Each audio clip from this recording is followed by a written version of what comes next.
இந்த வீடியோ எடுக்கிறதுக்கு எனக்கு எந்த ஒரு மோட்டிவுமே கிடையாது. ஆனா யங்ஸ்டர்ஸ் மேல கை வச்சா என்ன ஆகும்னு மட்டும் நல்லாவே தெரியும். நம்ம இந்தியாவோட எல்லா யங்ஸ்டர்ஸுமே சேர்ந்து ஒரு கட்சி ஸ்டார்ட் பண்ணியிருக்காங்க. அந்த கட்சி நேம் பார்த்தீங்க அப்படின்னா காக்ரோச் ஜனதா பார்ட்டி. இந்த பார்ட்டி ஸ்டார்ட் பண்ணதுல தான் ட்விஸ்டே இருக்கு. நம்ம இந்தியாவோட சீஃப் ஜஸ்டிஸ் இவர் நம்ம நாட்டோட யங்ஸ்டர்ஸ் எல்லாம் பார்த்து காக்ரோச் அப்படின்னு சொல்லிட்டு சொல்லியிருக்காரு. அதுக்கு இவர் என்ன பண்ணியிருக்காரு அப்படின்னு பார்த்தீங்கன்னா, நான் உங்களுக்கு எதிராக ஒரு பார்ட்டியை ஸ்டார்ட் பண்றேன் அப்படின்னு சொல்லிட்டு ஸ்டார்ட் பண்ணியிருக்காரு. அந்த பார்ட்டிக்காக இன்ஸ்டாகிராம் சேனல் ஒன்று ஆரம்பிச்சிருக்காரு. அதுல ஃபாலோவர்ஸ் கவுண்ட் 24 மணி நேரத்துல 35,000 ரீச் ஆயிருக்கு.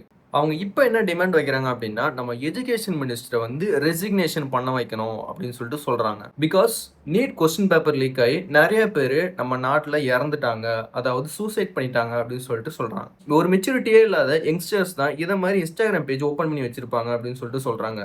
சொல்ற டைம்ல இதை பாருங்க, அவர் பண்ண ட்விட்டு ஒரு எம்பி அஃபீஷியலாக நான் அவங்ககிட்ட ஜாயின் பண்ணிக்கலாமா அப்படின்னு சொல்லிட்டு ஒரு ட்விட் போட்டிருக்காங்க. அந்த பார்ட்டி கூட ஜாயின் பண்ணணும்னு நினச்சிங்கன்னா லிங்க் டிஸ்கிரிப்ஷனில் இருக்க, செக் பண்ணி பாருங்க.